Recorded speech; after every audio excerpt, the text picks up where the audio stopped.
privilege, force, and freedom. It wasn't the subject of my honeymoon video. Those are the themes we're going to be touching upon tonight. Those who work for the government, and certainly those who craft and create and execute the laws. There's something in there. They have created their own realm of privilege. If you violate the whims of the privileged, you will be forced to pay in money or freedom.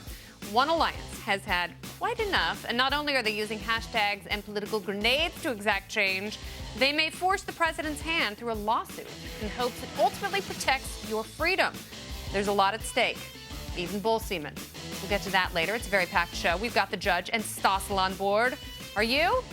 Yes, this is The Independent.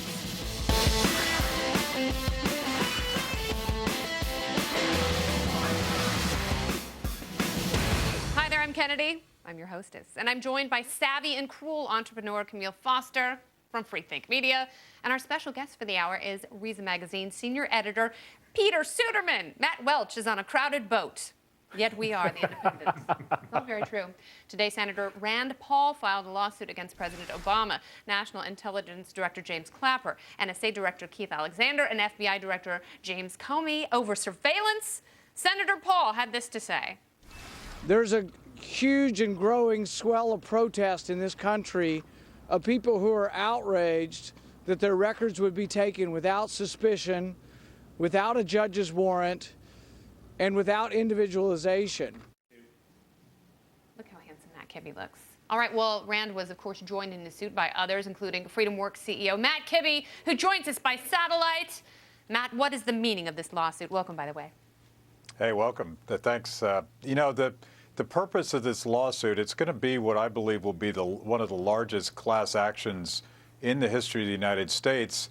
And it's because anybody that owns a cell phone, some 300 million people, were spied upon by the NSA and violated their fundamental Fourth Amendment rights. Is this the largest class action lawsuit ever filed? We're not sure. We think it is, actually, and it's because of the sweeping nature of what the NSA has been up to. And we think it's one of those teachable moments where the president has crossed the line. He crosses the line on so many things these days, but this is one of those nonpartisan, bipartisan issues where anybody that's a civil libertarian should be bent out of shape about this breach of power. Matt, Rand Paul is someone who is often talked about as a potential contender for the Republican nomination in 2016. And I think you have to see this in some ways as laying down a political marker. Do you think that this is the direction that the Republican Party is going, that the party of George Bush is going to embrace a lawsuit against the NSA and against surveillance? Well, I think it's where the American voters are going, and you're seeing less and less party affiliation from both Democrats and Republicans. And I think Rand Paul gets that. Obviously, in this particular case, he's participating as a citizen, not as a politician. But somebody, somewhere, maybe it's a Republican, maybe it's a Democrat, is going to catch the sense that Americans are fed up with partisan BS and looking for someone that's actually going to stand up for basic rights. Well, Matt, whether or not this lawsuit is successful, grassroots support for reforming the surveillance program still matters a great deal. Are you at all concerned about the steady drip of information that we've been getting from these leaks? It seems like every day there's a new revelation. Are you at all concerned that perhaps people will be a little burnt out at some point? No, I think you're right. You got to build grassroots interest in this. You got to build understanding of what our basic constitutional rights are. And that drives both the potential of us getting this to the Supreme Court, but it also drives the potential of us getting a legislative fix. Congress, it does have a responsibility to check executive power. They haven't really practiced that. It all comes back to constituent beliefs and to public opinion. And the drip, drip, drip, I think is a perfect storm, combined with IRS abuses, combined with all of these random executive orders. This is the one issue that connects both with Democrats, Republicans, independents, and libertarians. All right, now let me ask you, what is the end game? Because Senator Paul has talked about taking this all the way to the Supreme Court. But what do you want to do? What sort of reform are you looking for? What is the ultimate end? We want injunctive relief, which basically means that we want the NSA to stop doing what they're doing, and we want them to give up all of these records that they've been hoarding in their their secret confines. So we just want it to stop. All right, Matt Kibbe, thank you very much for joining us, CEO of Freedom Thanks, Works. Kennedy. Right there. All right, very good. Next, and now, let's bring in our party panel to discuss the suit further. It's first-timer Thaddeus Russell. He's a professor of American Studies at Occidental College. He knows a lot about history. Yes, and he's not afraid to use that brain. And also another independence newbie, it's Benjamin Domenech. He's a senior fellow of healthcare at the Heartland Institute, and his heart is going to be in it. Well, Rand is as mad as hell, but is this suit the best way to exact his revenge and exact change? Peter Suderman, I'm going to go to you first. I mean, look, I actually think that Camille made an interesting point about this steady drip, drip, drip, and people perhaps becoming a little bored with this, but I look at a suit like this and see that it is a way to galvanize people and that it is a way to take action rather than simply talk about all of these problems. This is something where, I mean, there's actually legal action being taken. And I think that that's a good way to rally people around the cause. Do you think it's the best way? A lawsuit? I think this is a great development. I would love to see some actual legislative reforms being proposed as well, in addition to this. But we're not getting that just yet. Hopefully this goes someplace. There are big questions, though. We don't exactly know the shape of what might happen, even if this lawsuit is successful. So there's still major questions to be answered. All right, well, Rand Paul, hi, Thad. Hi. Hi. Rand Paul certainly shapes the libertarian message of the Republican wing in Congress and the Senate, definitely. He's also running for president, probably. Right. All right, and Matt is saying that he's launching this lawsuit as a civilian, but can you really do that? Can you be just a guy and sue people who work for the government? Why not, first of all? I mean, shouldn't we encourage that at all costs? I mean, my problem is that I think a lot of people on the left are going to look at this as a Rand Paul thing, as a Freedom Works thing, and they're going to see evil, because those people, of course, are evil, and they're not going to support it. I think this will be another litmus test of who stands for personal liberty against the state. And I think a lot of leftists will fall by the wayside or actually attack the messengers.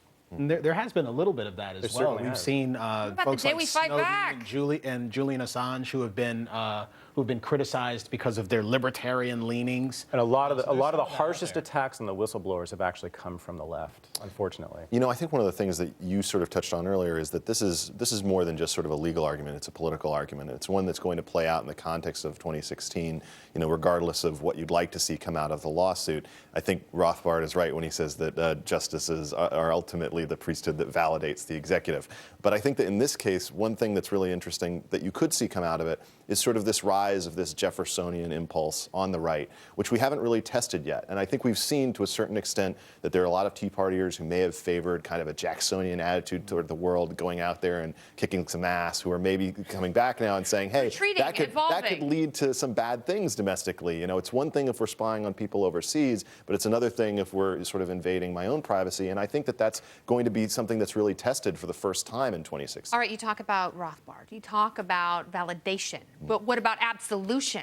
I don't want this issue to be just about politics because it's so much more important than that. And it's something that crosses party lines. It bleeds into different administrations. And for that, it's so much more important than one man posturing. Later on, we're going to get some answers from the judge on another topic, a possible drone strike on a U.S. citizen. But next, that glorious John Stossel waltzes in here to explain privilege. Stay with us.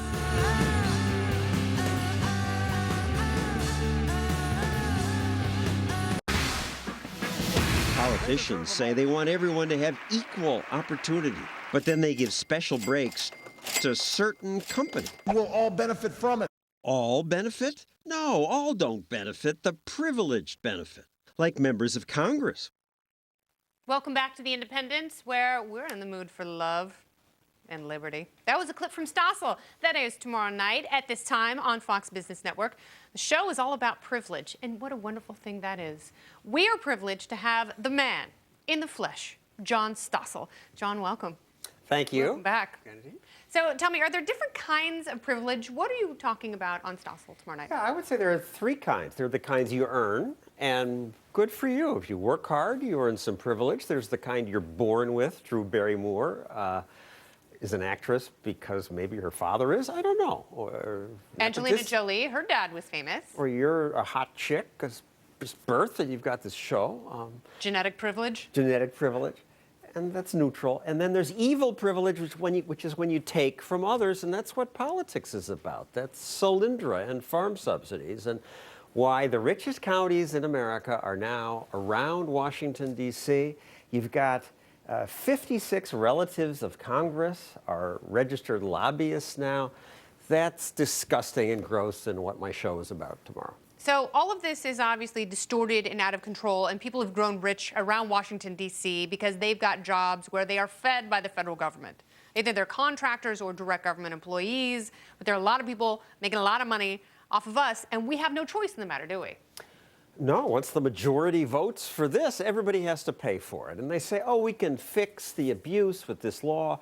But when government's doling out $3.5 trillion, it will give privilege to some people.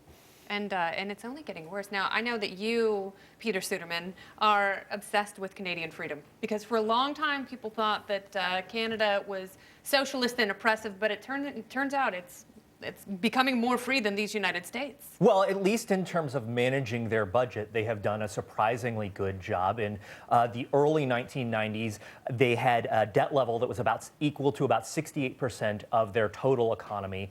And by the end of the last decade, they dropped that to about 29% of their total economy. And one of the ways they did that, the biggest way, was that they cut spending, and not just reduced spending by a little bit, or spent less than they had planned. They actually reduced spending year over year in the 1990s. Now, they also raised taxes a little bit. That was part of this. But they have managed their budget very well. And it looks like, and in fact, throughout the Bush years here, throughout the early part of the 2000s, they actually ran surpluses basically every year. And Canadian individuals got richer because of it. The Canadian dollar, which at the time was worth less than our dollar, is now worth more. Can we call this a victory for austerity? Is that fair? Or is that not quite an example of that? I mean, certainly it suggests that if you want to get your budgetary house in order, you need big spending cuts, big spending reforms, and maybe a little bit of tweaking along the tax side as well. And that's what they did, and they made it work. And one of the ways they made it work was that they actually explained to the public what they were doing. This was I know, a big but thing those are almost filthy propositions in this country. Cutting government spending, balancing the budget. I mean, those are now fantasies of those who believe in limited government. Why can't we do that here? Because we are $17 trillion in debt, and the Fed keeps printing money. Nothing horrible has happened yet. People have lives. They don't pay attention to that.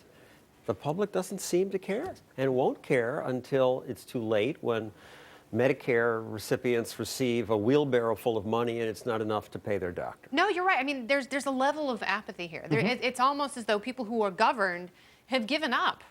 And, poll after poll, they say, they want the government to rein in spending, but they're not serious about doing something about it. And that would mean putting new people in office who could make those tough choices. It could be worse. In Europe, a Hungarian firm got $500,000 to develop a hydrotherapy system for dogs.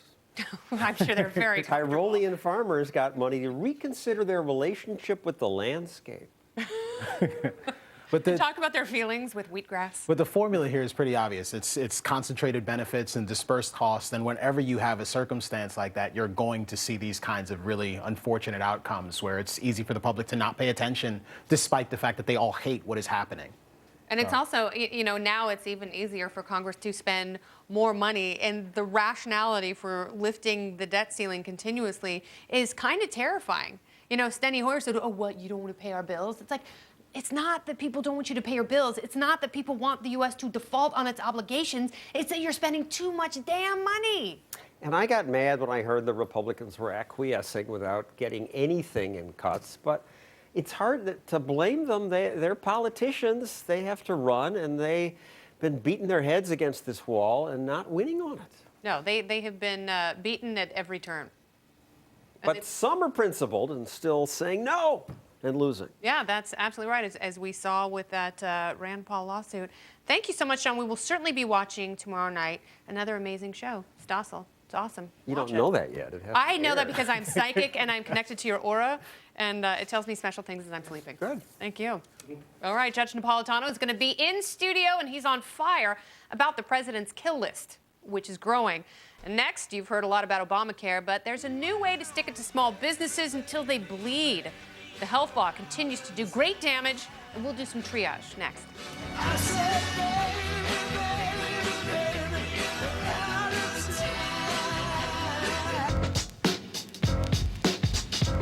Because of cash in the purse, guns blast, and the hearse. A vast Hey, universe. very good. Welcome back to The Independent. We've been tracking you for years. We are back in the good graces of our party panel. Thaddeus Russell and Benjamin Domenech are on the panel. They're on it, and they are in it. So now that the president has decided to extend the employer mandate on Obamacare, the list of unintended consequences continues to grow. If you're a mid-sized business with fewer than 100 employees, you're off the hook until 2016. But what if you have just over 100? Maybe trim a few people so you're in compliance. Well, you can't because you get popped by the IRS. And that sucks. Peter Suderman, please explain. So it's not that you can't cut back on employees, it's that employers who take advantage of this additional delay, that's the employers in the 50 to 99 employee range, are going to have to attest to the IRS under penalty of perjury that they're not cutting back employees in order to take advantage of the extension. And so you have this situation in which the administration is creating political cover for itself because they're going to be able to point to this big stack of attestations that say, well, this has nothing to do with Obamacare. There's no job losses here. But they're also implicitly admitting that Obamacare gives employers incentives at that line to cut back on employment. So they're creating new laws. They're creating new consequences. But what happens if the IRS finds that you are not in compliance? It is under penalty of perjury. And the authority for all this, the legal authority for the delay, for the IRS provisions, for all of it is very dubious at best. Probably this extension is illegal. But the administration has just been doing this over and over and over again. We have seen delay after delay. Oh, yeah. And tweak the timeline is crazy. You know, 1-year delay, reinstatement plans and canceled and adjustments, and it's Ad hoc baffling. legislating by the executive branch. Which is not legislating at all. Constitution be damned. Just make up the rules as you go along, which is really bizarre. I mean, initially the president was very adamant. You know, this is the law of the land. We ought not change this law. We're not going to get rid of this. We need to fix it. Apparently, he can do that on his own. And that's what he said. Just He was tweak like, you can't change it. You I've can't got a send it pen to the and a Supreme phone. Court. Yeah, you can't change it. It's the law. The law is the law, Thad. You want to sink your teeth into this. There is one way to make sense of this, though. Okay, please. Obamacare is classic corporatism, which is Tell me how, the please. collaboration between government and certain capitalists, sometimes at the expense of other capitalists, as in this case. Is that crony corporatism? In the sense it is. I suppose corporatism is always crony, isn't it? Yeah, it's always the collaboration. It's using the strength of the federal government, their monopoly on violence, to help one capitalist industry in a nationalist project of social engineering. And the folks who always lose are the other consumers. That's right. Well, the consumers lose, right, because that, of course, does bad things to prices and other things. And sometimes capitalists that don't play the game lose as well, right? So that happened with the New Deal. There was a split among capitalists about New Deal programs. It also happened in places like fascist Italy, where corporatism was the rule of law. And that kind of corporatism reflects in the sense that we have people who at one point were talking about public options and single payer, now standing up to defend insurance company risk corridors and things like that. Yeah. This is going to be an enduring problem for Obamacare in terms of its impact on the economy. And this really is something that I think we have to understand, not as a failure of implementation, not as a failure of sort of trying to make a government policy work, but something working exactly as it was intended, which is essentially as this kind of shifting around. But it also obviously opens the door to the federal government prosecuting people for their political beliefs. Yeah, Yeah. absolutely. For simply opposing this policy. Because, I mean, right? if the IRS is keeping tabs on, you know... So even if you're not pro-business, it seems you should be, you know, worried about that. Most businessmen are incented in this situation to lie about their motivation for cutting back, you know, so that they don't even have to run into this. But you know there's going to be one guy who stands up and says, heck, this is exactly why I'm cutting jobs. Yeah, and then the IRS can be like, oh, how fun, we have a file. You're so screwed. The U.S. is the freest place on the planet of Earth, no?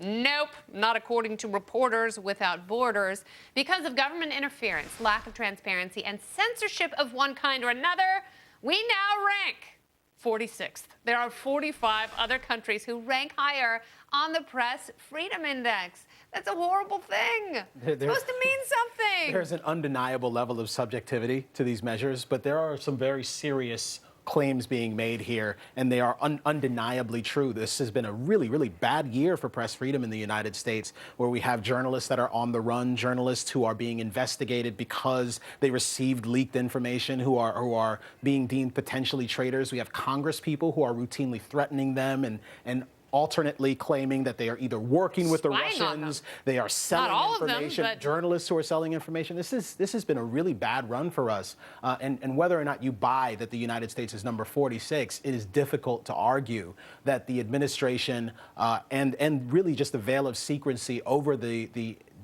domestic and international national security state has not created serious problems for people who value press freedom. Yeah, it's gotten worse, clearly, under the Obama administration. Are you scared of your government as a journalist? I'm not terrified, but I am. Do you know worried. people who've been threatened or censored or cajoled? So, I mean, the Obama administration has pursued more criminal leak investigations than any other administration. They've got 7 criminal leak investigations. You've got the executive editor, of the New York Times, Jill Abramson, who said that this is the most secretive administration she's ever covered. You've got James Clapper, the director of national intelligence, suggesting that the folks who are working, the journalists who are working with Edward Snowden, are his accomplices. And his ass just got served. Thad, you want to jump in? So government's interest is social order. That means its interest is in opposition to the interest of a free press. A truly free press and a government will always be in opposition to one another, no matter who is the head of it. So that's why Bush was terrible and Obama's terrible. We need to get over partisanship and support freedom of press and civil liberties. We do, absolutely. We need. I mean, it all boils down to the Constitution. We need to get back to these basic principles that are supposed to keep us free and keep the government small and restrained. Hallelujah. Now, Ben? Yeah. I just think it's interesting. You know, we've had 14 years of these sorts of questions playing out in front of the American people. You know, talking about this in the context of what we see going forward on the right, I really do think that there's a rise of skepticism generally among the American people for these large institutions, for government in particular. And I just hope that it actually sustains itself to the point where it can be reflected in policy as opposed to just being something that withers in the face of a united front from the powers that be in Washington and in corporate America. Wither indeed. Thank you very much, gentlemen. Thank you. Great to have you here. Visit us again Absolutely. early and often. Anytime. Are you missing bull semen? We'll help you find it. And one woman is now legally sexy, and a Russian billionaire is secretly saving dogs. Shh. It's the Topical Storm, and it's next, only on The Independent. Welcome back to The Independent. It's time to get covered in news and fluids. It's the Topical Storm. Topic number 1. A Maryland farmer was robbed of a very precious commodity. No, it wasn't his tractor or some animals being nabbed in the night. Some cruel thief made off with $75,000 worth of bull semen. Do you know what it takes to get 70 pounds worth of bovine ejaculate? I'll tell you what. It takes years and tears and really solid biceps, not to mention a low voice, soft fingertips, and an undying curiosity. And he's willing to pay whatever it takes to get it back. That is a sticky situation. Really is. I mean, who knew bull semen was so valuable? Very valuable and difficult to extract. Or that it was stored in tanks? And straws. Mm-hmm. Yep. Many straws. This is Maryland, the place where I've lived for a very long time.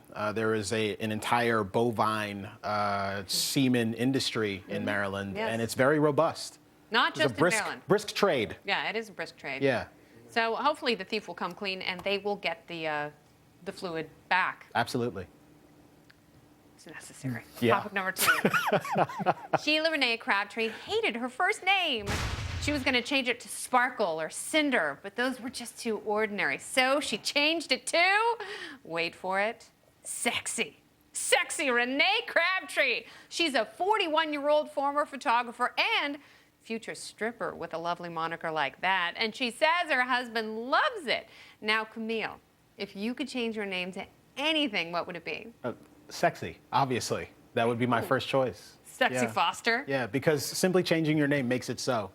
Actually, I would just change my name to Ryan Gosling. My favorite part of the story is that she had to get permission from a judge in Licking County. Really? And that her reasoning. She's sexy I'm for not, licking.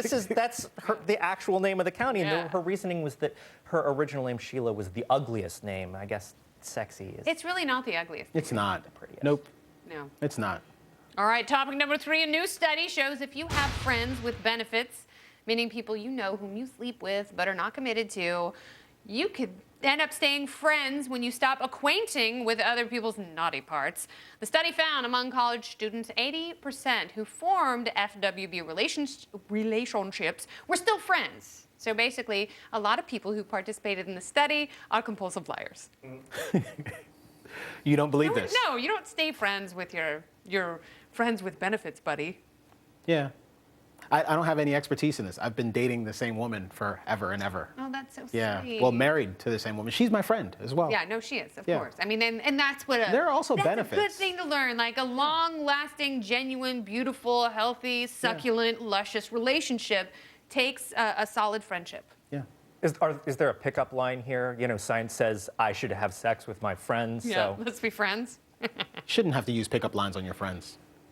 Shouldn't. You always should, if you want to make friends. Yeah. Sometimes you gotta have a good entry point. Yeah. Topic number 4. A Russian billionaire has stepped in to save Sochi stray dogs from extermination. An estimated 7,000 dogs were trapped and poisoned and killed ahead of the games. But Oleg Derpaska, he wouldn't stand for such carnage. He has built shelters just above Sochi so the dogs can breathe a sense of relief in the warm Russian air. And later when the games are done, those babies are going to pack up and eat all the Sochi residents in retribution for slaughtering their relatives, because that's the Chicago way. This is good. This is an undeniably good thing, and anyone who disagrees should be put in prison. Or is that dog fighting, right? No, you don't have a moral problem with people executing dogs because they're pests, I didn't right? say that. I hate people executing dogs. I do not want that to happen. But if you do it, I'm not going to send you to jail. We're not going to do that again. I Suderman. actually love dogs. Unlike Thank you, Peter. Thank you, Peter Suderman. the off I love on dogs, this too. story is like incredibly high, right? Yeah. Aw. Yeah. Oh, so sweet. He has all We can this all do money. it together. And he said the very first dog he ever had, he adopted a stray from his village. God, it's lovely. I love Russian billionaires. Feel free to send me jewelry. My husband totally won't mind. It's fine. Judge Andrew Napolitano returns to the independent stage to air his frustrations over an unchecked presidential policy on killing American citizens abroad. You got to stay here. Trust me.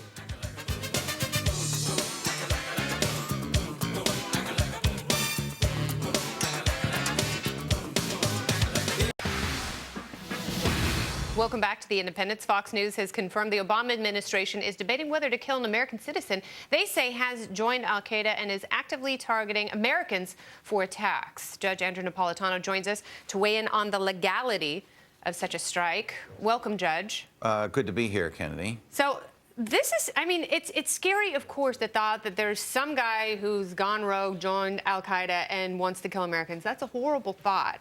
But isn't there still something special about being an American citizen that they can't just kill you with drones? Well, there's two areas that are obstacles to the president's self-proclaimed power that he can kill. And just by a little bit of background, the president, in a speech at the university a year before at Northwestern University Law School, actually claimed that the due process requirements of the Fifth Amendment could be met in secret by the careful deliberation by the president and other high-ranking American officials when they decide who to kill.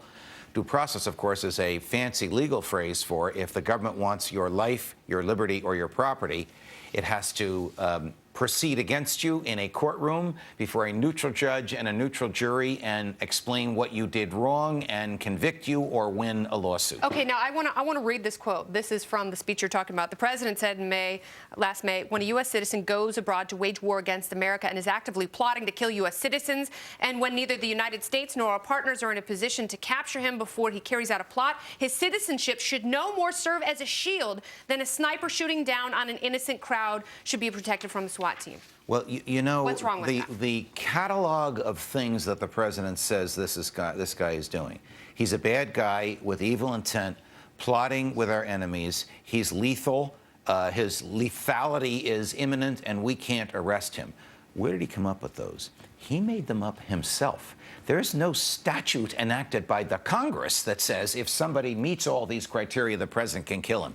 Such a statute would be lawful because Congress enacted it, but profoundly unconstitutional because it, too, would violate the Due Process Clause, which says you can't just kill people. Kings claimed they could kill people, particularly a king against whose soldiers we fought for our freedom, George III of Great Britain, which is the reason we have this Fifth Amendment, precisely to prevent the president from doing what he's trying to do here. Well, Judge, the president keeps alluding to these new, stricter guidelines that are informing the policy of drone strikes and whether or not to carry out a drone strike. It sounds like he's agonizing over it, but I cannot find anything documented that says this is the policy, this is what the administration has to do. Camille, is it his imagination? The president made these guidelines up himself and refused by dispatching lawyers, Justice Department lawyers, into federal courtrooms to articulate the legal basis for these. That's because there is no legal basis. This is basically Barack Obama writing rules to govern Barack Obama's decision to kill people.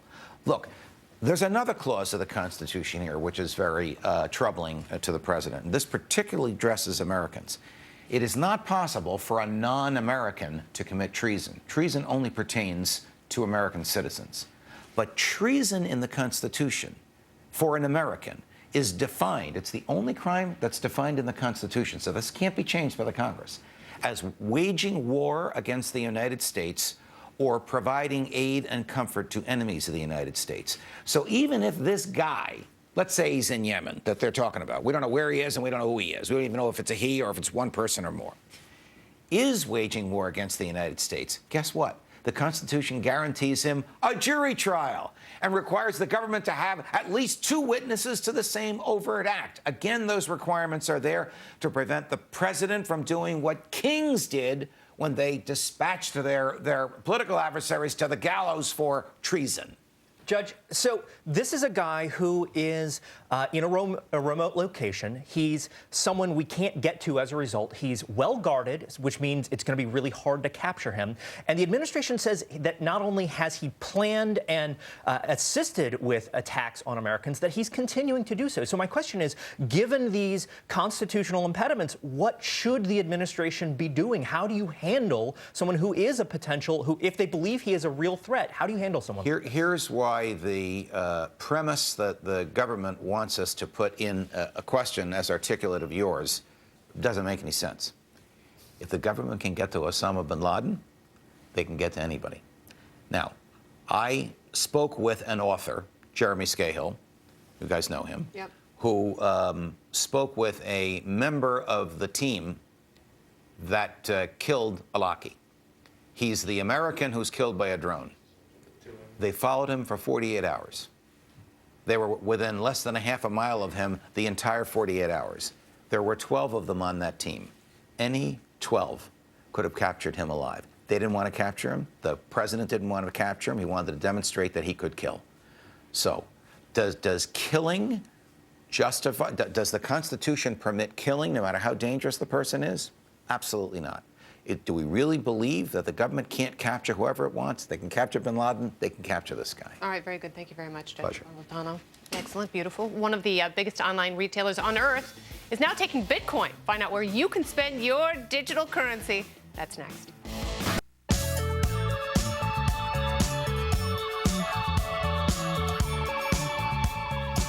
This is The Independence, where we love bargains and sane public policy. So you have a digital wallet full of Bitcoins and you're itching to buy some stuff at a great price, but where can you go? Go to the O. Patrick Byrne is the chairman and CEO of Overstock.com, and he's not only a fan of Bitcoin, he is now taking it. Welcome, Patrick. Kennedy, it's an honor. It is wonderful to have you here. So why the shift? Why did you want to be the first online giant retailer, the first titan of industry to accept Bitcoin? Well, there's a business reason and a philosophical reason. The business reason is there is a growing number of people out there who have Bitcoin, like Bitcoin, have the Bitcoin wallets. It's growing at about 30% per month, usage of Bitcoin, last I checked. So we wanted to get in early and capture that segment of the market. But given your philosophical orientation, it'd be especially apropos to mention there really were philosophical reasons for doing this. I'm a big fan of limited government. The people who believe in unlimited government argue for government's unlimited power to create money. If you believe in limited government, you should want to have some way of limiting the government's ability to create money. Making things gold-backed is one way. Bitcoin is another way. So this is really, in my view, entwined with the whole cause of liberty and limited government. And I think that is an amazing gesture. How many people have you gotten to use Bitcoin on the Overstock.com site? I mean, do you have a lot of transactions? Just a few? Is it catching on? I think, well, the first day we had $136,000 worth or something. I think that we're probably somewhere around 8,000 people have spent Bitcoin on our site now. That's more than I thought. Now, there is still a lot of volatility in the market for Bitcoin. The prices are bouncing up and down. And as I understand it, you all are using a third-party service to actually to transact in Bitcoin. Are you holding any of the currency at any point in time, given the volatility? No, we're not. We don't want to be exposed to that volatility. And at the moment, we're just taking it.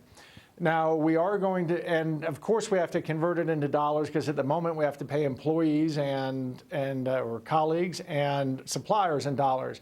We are going to start developing systems to let us pay suppliers who want to be paid in Bitcoin, and the same, maybe start paying employees their bonuses in Bitcoin.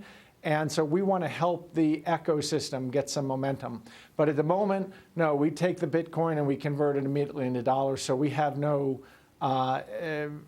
risk, volatility risk. So at some point, probably in the next year or so, I think you'll see a derivative develop where you can just hedge your risk, just like you're getting euros or something. And when that happens, we'll hold the Bitcoin and just hedge the risk. Patrick, you've talked about Bitcoin as a way to disentangle currency from government, but isn't there still risk here? I mean, China and Russia have taken action to prevent the usage of Bitcoin in recent months. And when I've talked to people in the financial industry, they expect that will probably happen, that the Bitcoin will eventually be regulated here in the United States as well. Well, China and Russia have not just regulated, they've outlawed it. And that's what you can expect from autocratic regimes. You're going to see them outlaw it. I don't think you'll see the U.S. outlaw it. They'll regulate it. And I think it's not unhealthy. I mean, there is they ought to be regulating it from the point of view of money launderers and bad guys and things like that. So, and I'm totally down with that. So let them regulate, and there'll be regulations like banks have. We have to know your customer. You got to look for certain patterns in transactions to make sure it's not being part of money laundering, and I'm all for that. But I don't think the U.S. government's going to outlaw it. What will it take for Zappos and Amazon and other big online retailers like Overstock to also start taking Bitcoin? Well, I think that by Overstock taking Bitcoin, you're going to see Zappos and Amazon. For those people, you're going to see Zappos and Amazon start taking it, and other big guys, because otherwise they're just ceding a section of the market to us that, although it's now small, it's less than 1%, it's growing at 30% per month. They can't afford to cede that to us. So I think that you'll see them follow suit. And I know you are a business revolutionary. You know, you are one of those people who tends to forecast trends before they materialize. You're also a person who never wears a tie. What's going on with your tie? Funny, good question. I normally wear Chinese business suits made by Shanghai Tang. I've worn them 100 times on Fox. It's my little statement about globalization. It's Shanghai Tang's the first Chinese brand to go global. But Milton Friedman had this collection of Adam Smith ties. And I was lucky enough, upon Professor Friedman's passing, I got some of his ties. So this is my Milton Friedman's Adam Smith tie. Oh, beautiful. Well, Patrick, thank you so much for being here. Thank you, Kennedy. And it's really an honor to be on your show. Awesome. Come back. By the way, for what it's worth, I bought my couch and the mattress for that couch on Overstock.com and got a great deal. Coming up, President's Day is so close it could bite you on the bottom. You have big plans?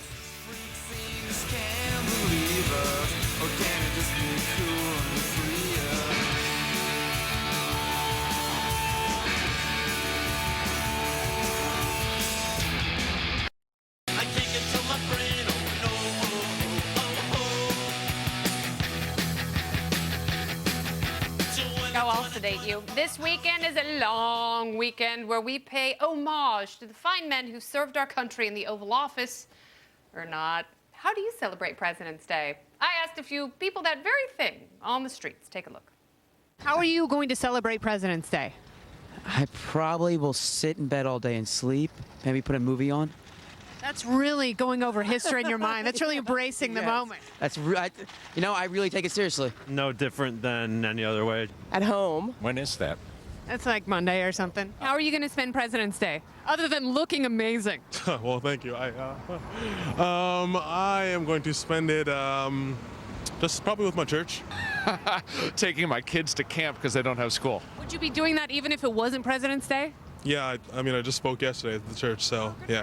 My dad's a pastor. All right, well, you're obviously blessed with great fashion sense. Come on, somebody, do it again, bow. Will you think about presidents at all on President's Day? No, I won't. Yeah, exactly. Why do we have it? Well, we need somebody to be president of the country. No, why do we have President's Day? I don't know, just so some old guys can feel good about themselves, I guess. Will you think about presidents at all on President's Day? I will not. That's awesome. Well, there is a very special Independence coming up. You got to catch Cult of the Presidency. It's this Friday at 9 p.m., 12 a.m. That's Eastern both times, 6 and 9 on the West Coast. It will be informative and delightful, so please do whatever you can to join us. You're awesome and lovely. What are you doing on President's Day? That's a great question. I will be here crafting a show called The Independence as Matt Welch returns. Yeah, we'll be live on television. It'll be awesome. Be and a exciting. big Monday Fireworks. night show where we shake some sense into people. But Friday is also going to be awesome. I'm really, really excited about this show. We've got it's action-packed. The judge is going to come back. I think we have Thaddeus Russell joining us. It will be very exciting. And very exciting. Amity Schlaze is going to be here talking I'm about... a huge, huge fan. Yes, a wonderful historian talking Yes. about Calvin Coolidge and... The Forgotten Man is her other book, which Yeah. is also remarkable, about FDR and Hoover. Hoover, who gets a bad rap already, but for the wrong reasons. Yeah. And she will set you straight. Yeah. Very good. Well, Peter, thank you for joining us for 2 days this week. It has been smashing and tremendous. Thank you for having me. Thank you. All right, very good. Well, don't forget, 9 p.m. Friday, midnight as well for the Cult of the Presidency. And thanks so much for being a part of our lives and making this the best part of your day. I love you. For Camille Foster and Peter Suderman and all the young people in the world who want to be just like them, I'm Kennedy. Good night.